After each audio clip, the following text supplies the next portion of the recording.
मेरी कल फराज से बात हुई थी। ये एकदम से फराज कहाँ से आ गया? जब मैंने उसे कबीर के बारे में बताया तो उसने एक बड़ी अजीब सी बात की। क्या? उसने कहा कि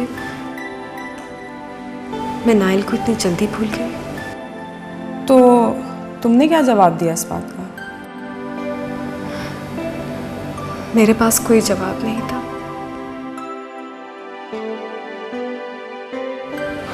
क्योंकि मुझे लगता है कि कबीर ने वाकई नाइल की जगह ले ली। क्या आपको अंदाजा है ये सब क्या और क्यों हो रहा है, और कौन है इन सब के पीछे? हाँ, मैं कोशिश कर रहा हूँ कि किसी तरह पता चल सके कि वो कौन है आखिर जो मरियम को परेशान कर रहा है। आप भी उसे फोन करके हौसला देते रहा करें। ये तुम कह रही हो? क्यों, मुझे नहीं कहना चाहिए? नहीं, मेरा मतलब ये है कि वाकई तुम्हें बहुत हौसला है। यस, काम हो गया, फिनिश्ड।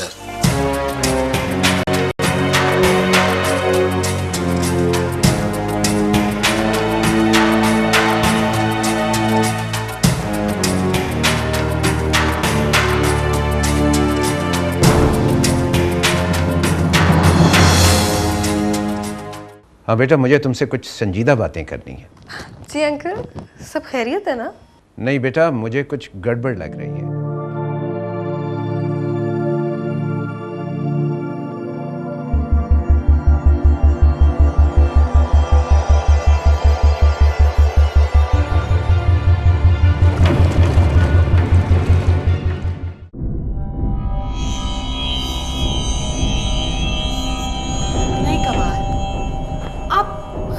घबरा रहे हैं। वकील हमारा मुलाजिम है, कोई मालिक थोड़ी है वो। अरे भाई, तो फिर उसका रवैया। मैं कह रहा हूँ ये वकील जरूर गड़बड़ करेगा, तुम देख लेना। नहीं, वो कुछ नहीं कर सकता। मरियम के साइन किए हुए सारे पेपर्स हमारे पास हैं। तो फिर जिस खबर का मुझे इंतजार है वो अब तक हमें क्यों नहीं मिली? पता नहीं। क्या बात है डैड, किस खबर के मुंतज़िर हैं आप? तुम जानते हो, इस घर में हम सब एक बहुत बड़ी खबर के मुंतज़िर हैं। फराज, मेरा ख्याल है कि तुम कुछ दिनों के लिए ऑफिस आना छोड़ दो। डैड, ये लीजिए मॉम, और सुनिए, फैक्ट्री में सालाना ऑडिट हो रहा है और आप मुझे ऑफिस जाने के लिए मना कर रहे हैं। ऑडिट? क्या मतलब? कम ऑन डैड, आपको नहीं मालूम? 3 दिन हो चुके हैं। हाँ, अरे देखो, दादा बनने की खुशी में ये तो मैं भूल ही गया कि ऑडिट करने को तो मैंने कहा था। डैड, वो तो ठीक है, लेकिन ये अचानक ऑडिट, क्या आपको अपने बेटे पर एतबार नहीं? अरे भाई, तुम पर तो एतबार है, दूसरों पे नहीं है ना बेटा। ऑडिट हो जाए उसके बाद आप ले लेंगे ऑफिस। चलो चलकर थोड़ा आराम करो।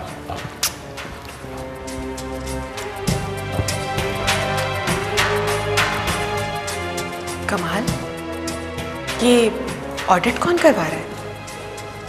देखा, मैं तुम्हें कहा था ना, ये वकील जरूर गड़बड़ करेगा।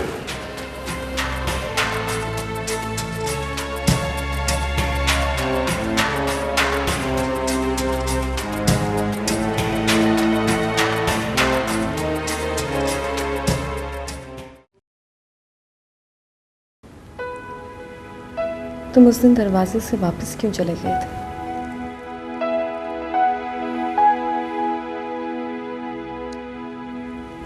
मुझे तुमसे कुछ कहना है। कहो। यहाँ नहीं और अभी नहीं। क्या बात है? कुछ नहीं। तुम इतनी उदास क्यों हो? ये किसने कहा तुमसे? तुम्हारे अंकल आंटी ने। तुम कल से बहुत चुप चुप हो। मौत को इतने करीब से देखकर खौफजदा हो गई हो। हाँ, शायद ये भी एक वजह है। और दूसरी वजह?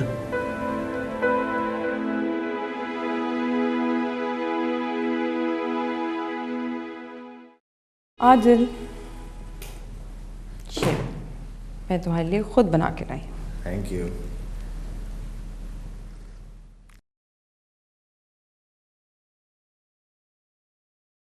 ये क्या है? मेरे ख्याल से ये चाय है, और शादी के बाद भी इस किस्म की ही चाय मिलेगी। अच्छा, तो आप मेरी चाय पीने की आदत को ख़त्म कराने की कोशिश कर रही हैं? यही समझ लो। तो तुम भी एक बात कान खोल कर सुन लो, चाहे तुम्हारी जैसी भी हो, शादी मैं सिर्फ तुम्ही से करूंगा। मैंने ऐसा... हाँ हाँ, रुक क्यों गई? बोलो, कह दो कि तुमने आज तक मेरे जैसा ढीठ आदमी देखा ही नहीं। अब तुम खुद ही कह रहे हो तो मैं क्या कहूँ। खैर, छोड़ो इन बातों को। मैंने अपना बाहर जाने का प्लान मरियम की वजह से कैंसिल कर दिया है। तुम बाहर जा रहे थे? हाँ, एक ज़रूरी काम था मुझे, लेकिन अब नहीं जाऊंगा। अच्छा फैसला है। मरियम को हम सब लोगों की ज़रूरत है, और हमें भी उसे अकेला नहीं छोड़ना चाहिए। हाँ, या कम से कम उस वक्त तक नहीं छोड़ सकते जब तक एक्चुअल मास्टरमाइंड का पता ना चल जाए। पता नहीं कौन मरियम की ज़िंदगी को अज़ाब बना रहा है। ये सब कुछ उसकी दौलत की वजह से हो रहा है। क्या कोई और वजह नहीं हो सकती? और क्या हो सकता है, तुम खुद सोचो। मुझे तो और कोई वजह समझ में नहीं आती। तो कौन है इस सब के पीछे? मैं ये भी नहीं बता सकता। किस पर एतबार करूं? वो लोग जिन्होंने मुझे बचपन से अपनी गोदों में खिलाया, वही। अगर वकील साहब मुझे सब कुछ सच ना बताते तो ये दौलत ही मेरी जान की दुश्मन बन गई। प्लीज रो मत मरियम, सब ठीक हो जाएगा। और हो सकता है वकील साहब से कोई गलत फहमी हुई हो। हाँ, ये तो मैंने सोचा ही नहीं। मैं और वकील अंकल ने मुझे कहा भी था कि उनको चंद दिन चाहिए डिस्कस करने के लिए, अपनी तसल्ली के लिए। तुम रात में वकील साहब से फ़ोन पर बात कर लेना, सब ठीक हो जाएगा।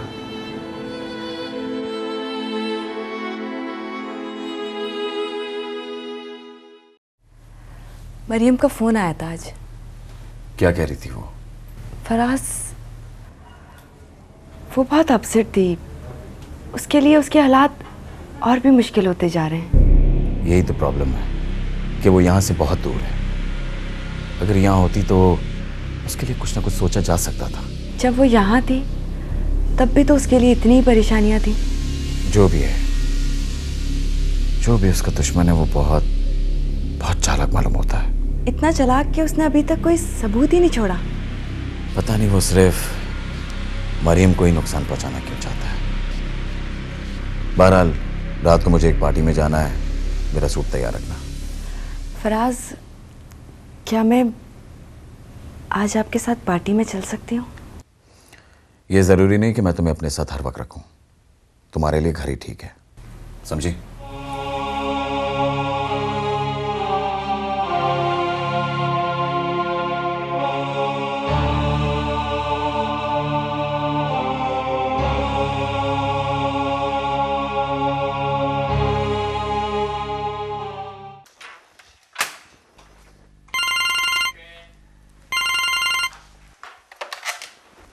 हेलो जी वकील अंकल। बेटा तुम ऐसा करो कि सबसे पहले अपनी जायदाद का इख्तियार तुम मुकम्मल तौर पे संभाल लो। मैं तुम्हें कुछ ज़रूरी कागजात भेज रहा हूँ, इन पे दस्तखत करके तुम मुझे वापस भेज देना। वकील अंकल, मैं वापस पाकिस्तान आ रही हूँ। हाँ हाँ आ जाना, लेकिन पहले जैसा मैं कह रहा हूँ वैसे करो।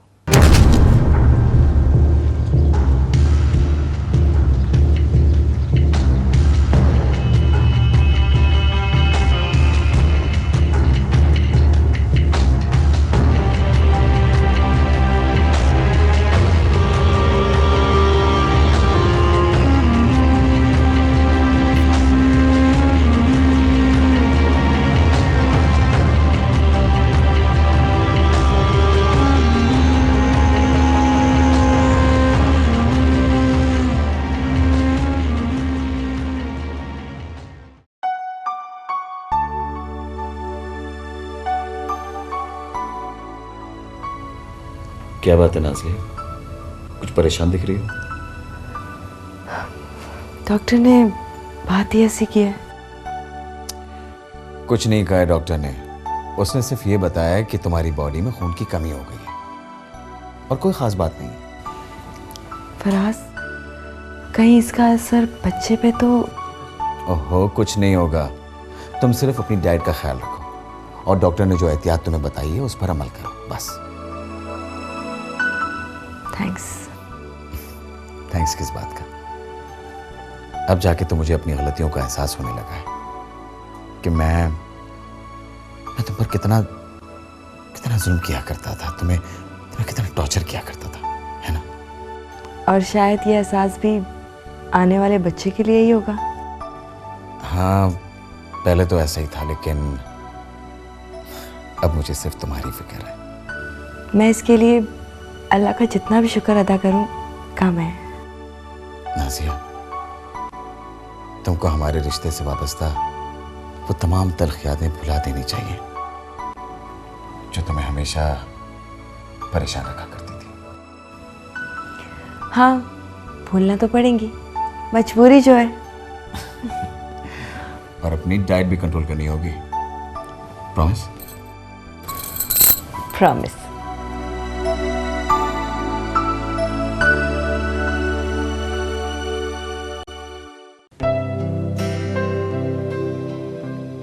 क्या हुआ? क्या? ऐसे क्या इधर उधर देख रहे? तुम अच्छी तरह जानती हो। जब तक तुम मेरे साथ हो मुझे कुछ नहीं हो सकता। वकील अंकल का फोन आया था। दोबारा? इसका मतलब है वकील साहब ठीक कह रहे थे। हाँ, मगर उसके साथ साथ एक खुशखबरी भी है। वो क्या? फराज, उनका बेटा, इस मामले से बिल्कुल बेखबर है। ये तो हमेशा से ही होता है। क्या? नेक के घर शैतान और शैतान के घर नेक। तुमने अकील अंकल और रुमाना आंटी को बताया इस बारे में? हाँ, बताया था। उनको बहुत सदमा और दुख। मेरे तो ख्याल में तुम पर कातलाना हमला भी किसी और ने नहीं बल्कि यही तो दुख है मुझे। तो अब तुम पाकिस्तान जाओगी? हाँ। कब? सारा और आदिल की मंगनी के बाद। यानी कि 4 या 5 दिन के बाद? हाँ। मैं भी तुम्हारे साथ जाऊंगा। लेकिन कुछ नहीं, मैं साथ चलूंगा।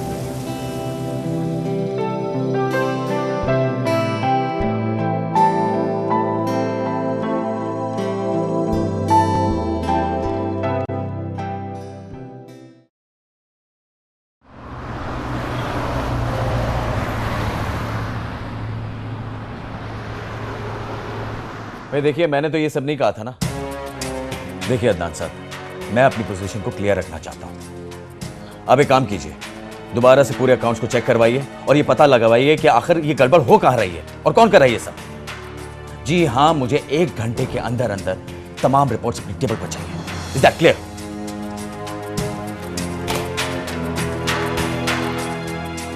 मैं पूछ रहा हूं, किसके हुक्म पे किया ये तुमने? वकील के? अच्छा ठीक है, मैं निपट लूंगा उससे आके। मैं तुमको जो कह रहा हूं गौर से बात सुनो मेरी। बेड़ा गलत करवा दिया तूने, मेरा खाना खराब कर दिया मेरा, कुत्ते। अच्छा बात सुन, अब अच्छा मेरी बात गौर से सुनो तुम। एक कागज भी नहीं बचना चाहिए, सबके सबको जाया कर दो। हाँ, और बात सुन, खुदा की कसम, अगर अब मैं कह रहा हूं, अब अगर कोई गलती हुई तेरे खानदान को तबाह कर दूंगा मैं। हाँ,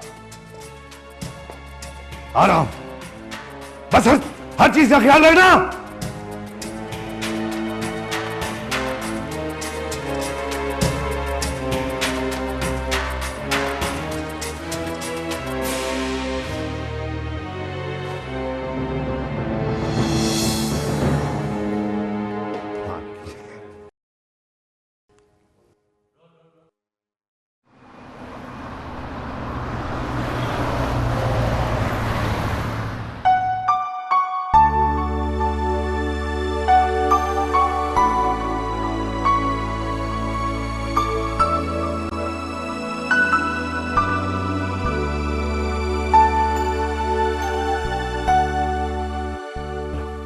जूस पी लो। थोड़ा सा। ओके।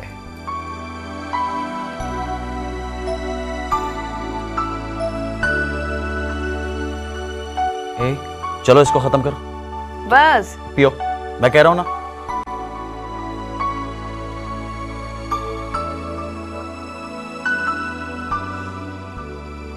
ये लो। बस अब मैं ये नहीं खाऊंगी। खाना तो जरूरी है। चलो शाबाश।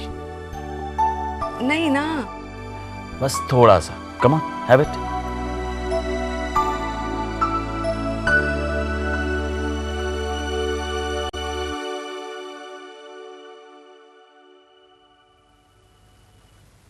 नाजिया, मैं बहुत दिनों से तुमसे कुछ कहना चाह रहा था। जी कहिए। वो मुझे माफ कर देना। किस बात के लिए? अपनी उन तमाम हरकतों के लिए जिनसे तुम्हें दुख हुआ हो। Thank you. थैंक्स किस लिए? आपकी उन तमाम हरकतों के लिए जिनसे मुझे खुशी मिलती है।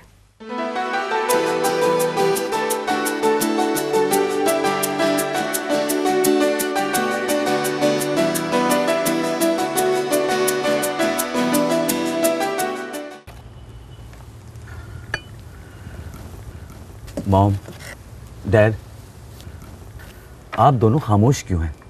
मुझे कोई बताता क्यों नहीं कि बात क्या है? क्यों मरियम ने ऐसा क्यों किया? फराज, उसे किसी ने हमारे खिलाफ भड़का दिया है। किसने? मुझे तो लगता है ये वकील ने की है या उसकी बीवी ने। या फिर कबीर हो सकता है। मैं बात करता हूँ उससे। अरे मैं तुम्हें बता रहा हूं, या तो ये वकील की शरारत है या इस वकील की।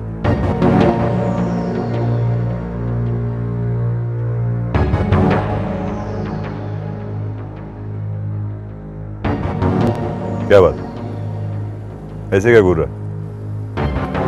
अगर ये सच हुआ तो? क्या सच हुआ?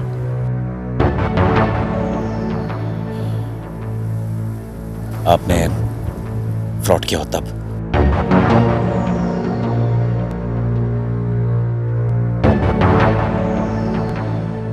इस घटिया बात का मैं तुझे जवाब देना नहीं चाहता।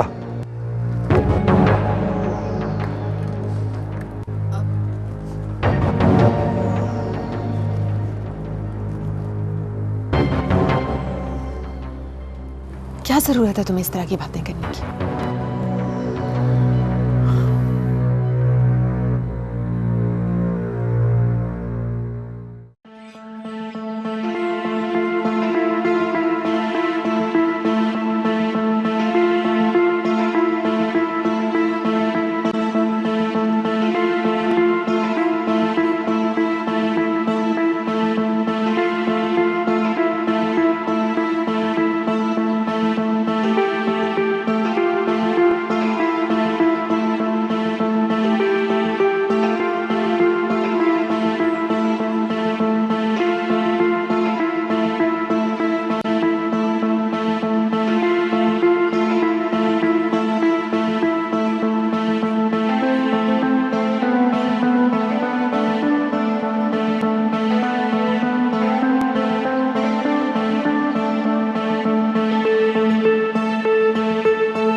हेलो।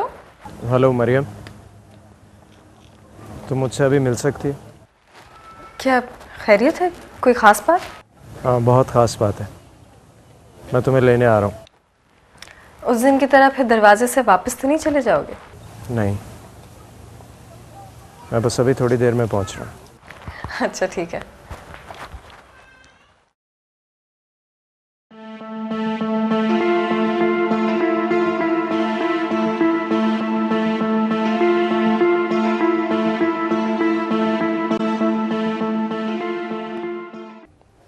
तुम कुछ परेशान हो?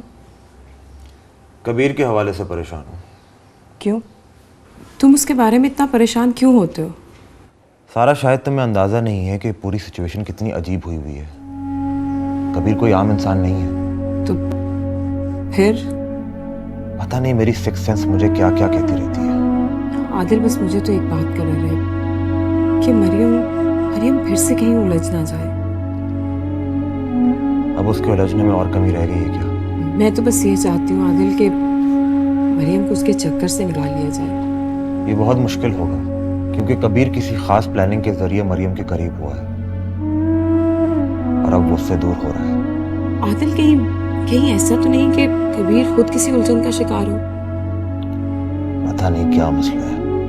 खैर, तुम ये बताओ कि पाकिस्तान वालों का क्या हाल है? नाजिया का फ़ोन आया था। वो बता रही थी कि फराज पहले से बहुत बेहतर हो गया है और उसका भी बहुत ख्याल रख रहा है। चलो, कम से कम एक तरफ से तो सुकून हुआ। हाँ, मरियम भी नाजिया के लिए बहुत परेशान रहती थी आदिल।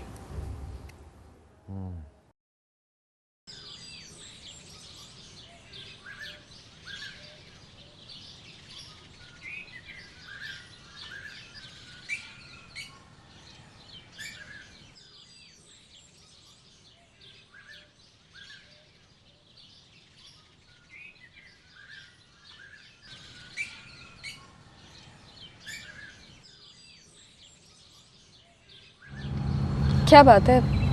क्या कहना चाहते थे तुम?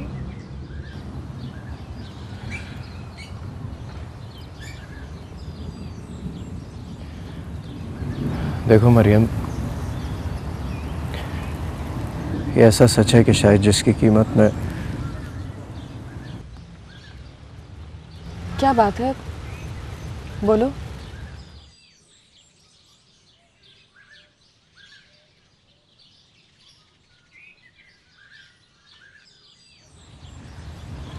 नाइल को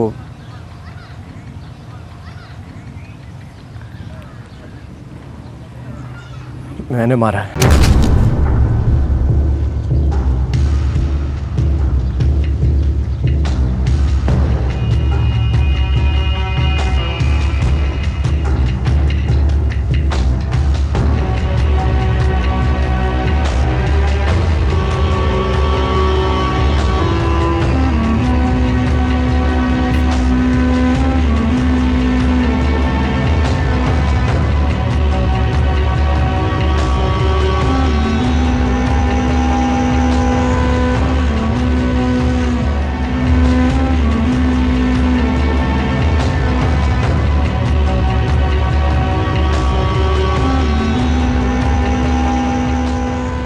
और तुम पर भी मैंने कई दफा कातिलाना हमले किए हैं।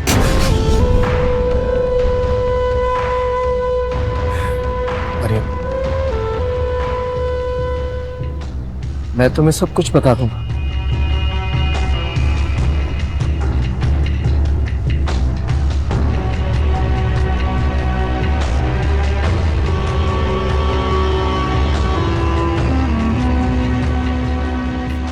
मरियम,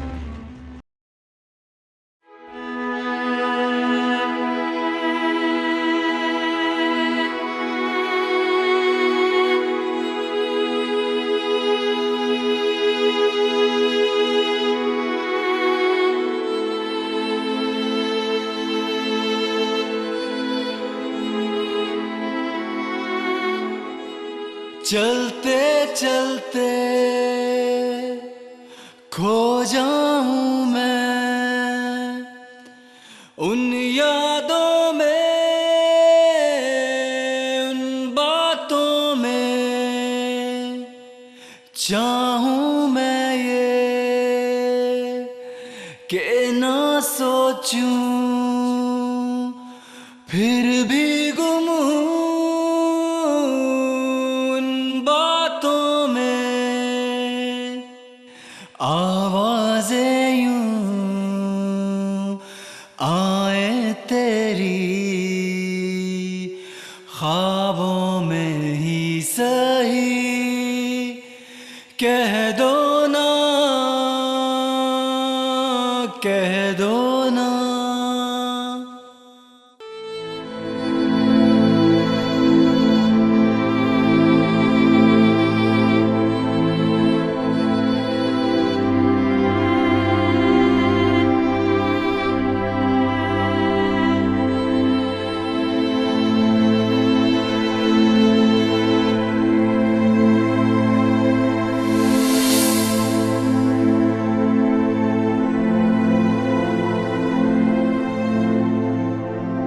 मेरे बारे में सोच रही हो? हाँ। नहीं। झूठ। मुझे पता है मेरे बारे में सोच रही हो। भला मैं तुम्हारे बारे में क्यों सोचूंगी? अच्छा मैं खुद ही बता दो, किसके बारे में सोच रही हो? मैं अपने बारे में सोच रही थी। वही एक ही बात हुई ना। ज्यादा खुशफहमी में मत रहो, मुंह के बल गिर पड़ोगे। अच्छा चलो मुझे बताओ, क्या सोच रही हो? मेरे पापा कहते थे ये जो तारे होते हैं ये अपनी चाल बदलकर हमारी तकदीर लिखते हैं, मगर मुझे तो ये अपने लगते हैं। और अगर किसी दिन तुम्हारे अपने ही तुम्हारे खिलाफ हो गए तो?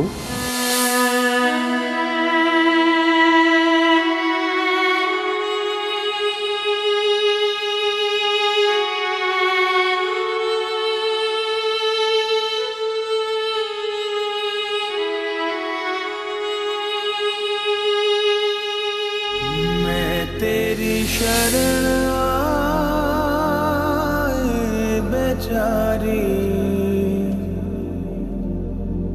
ये दामन भर दे मेरे मौला।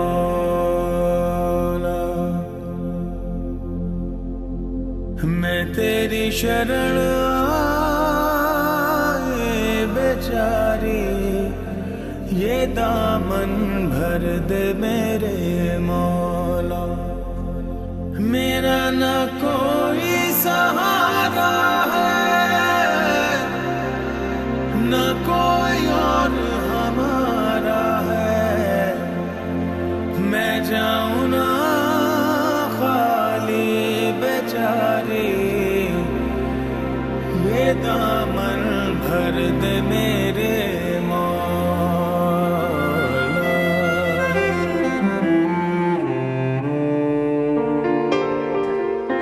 खालू प्लीज रोक ले उसे। उठा बेटा उठा। खालू प्लीज इसको रोक ले, रोक ले इसे, मैं मर जाऊंगी इसके बगैर, मैं मर जाऊंगी। खालू प्लीज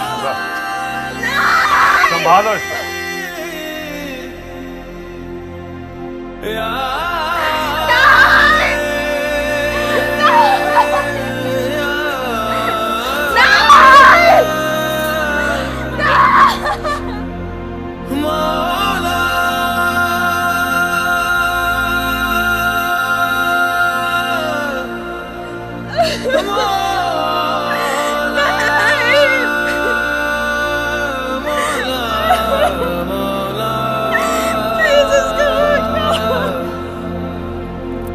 मौला रे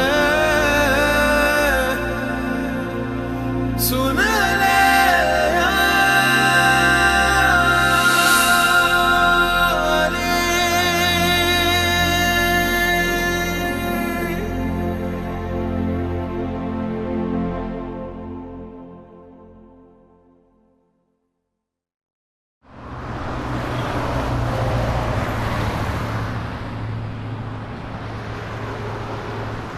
क्या बात है, आजकल तुम इतने परेशान और उलझे उलझे लग रहे हो? क्या बताऊं यार, मेरा तो दिमाग ही खराब हो गया है। क्यों, क्या हो गया? मुझे नहीं बताओगे? क्या बताऊं, कुछ बातें ऐसी होती कि इंसान अपने आप को भी नहीं बताना चाहता। बता देने से दिल का बोझ भी हल्का हो जाता है। हाँ हो तो जाता है, लेकिन खैर मैं इंसिस्ट नहीं करूँगा। मसला ये है कि बिजनेस में जो भी नुकसानात हो रहे हैं उनका पता चल गया कि वो कौन कर रहा है। ये तो अच्छी बात है, क्योंकि इस तरह तुम कंट्रोल तो कर सकते हो। यही तो प्रॉब्लम है कि सब कुछ जिसकी वजह से हो रहा है मैं उसका कुछ नहीं बिगाड़ सकता। क्या मतलब? क्या तुम मुझसे इस बारे में बात नहीं कर सकते? नहीं, क्योंकि वो कोई और नहीं, मेरे अपने डैड हैं। क्या? हाँ, अब तुझे क्या बताऊं यार, उन्होंने जानबूझकर। नहीं, अब तुम मुझे कुछ मत बताओ, मैं तुम्हारी मजबूरी समझ सकता हूँ। तुम वक्त के आगे बेबस हो। हाँ यार, मैं वाकई बेबस हूँ। तुम कम से कम उन्हें समझाने की कोशिश तो कर सकते हो, कम से कम उनको उनकी गलती का एहसास तो दिला सकते हो। तुम मेरे डैड को नहीं जानते हो यार, उन्हें समझाना इतना आसान नहीं है। तो फिर क्या करोगे? कोई ना कोई रास्ता मिल ही जाएगा।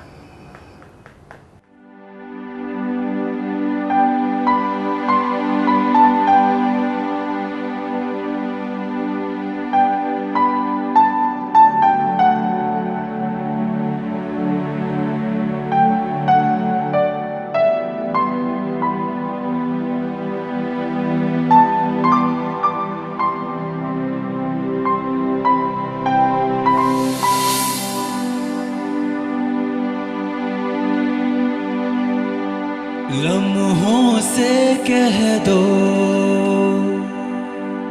सांसों से कह दो, हर पल में तुम ही हो, कह दो ना, कह दो ना।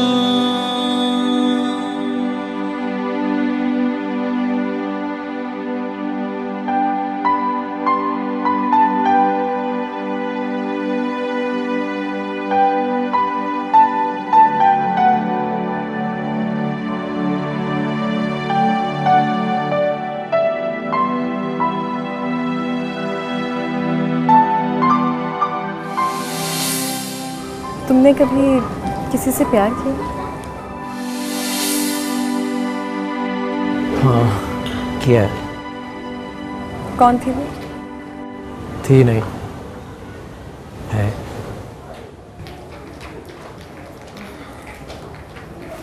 I am sorry. कोई बात नहीं। जब किसी की मोहब्बत खो जाए तो वो यही समझता है कि हर प्यार करने वाला एक दूसरे से बिछड़ गया है।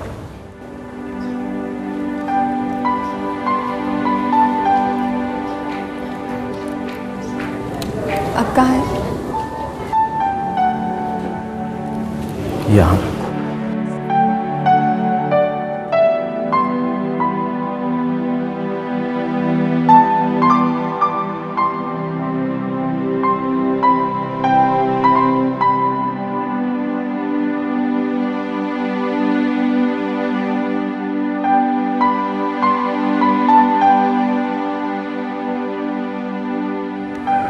I'm sorry.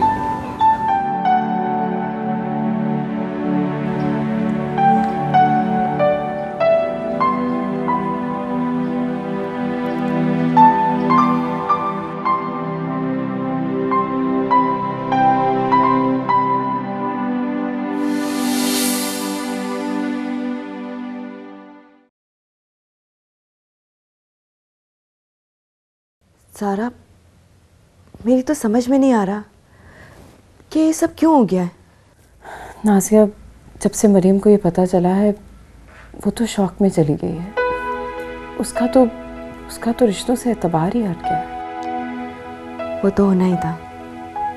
मैं सोच भी नहीं सकती थी कि ऐसा हो जाएगा। सुनो, कहीं ऐसा तो नहीं कि ये सब झूठ हो, गलत हो? नहीं नाज़िया, यही तो बदकिस्मती है कि ये सब कुछ सही है, सच है, और इन सब साजिशों के पीछे सिर्फ कमाल अंकल का ही हाथ था। वही मास्टरमाइंड थे। और मैं उसी शख्स के बेटे की बीवी हूँ। लेकिन फराज तो ये सब कुछ जानता भी नहीं था कि उसके अपने डैड इस सब चीज़ों के पीछे। क्या दौलत ऐसी चीज़ है सारा? हाँ नाज़िया, अब जाके पता चला है कि दौलत क्या है, किस तरह अपनों के ही खिलाफ कर देती है।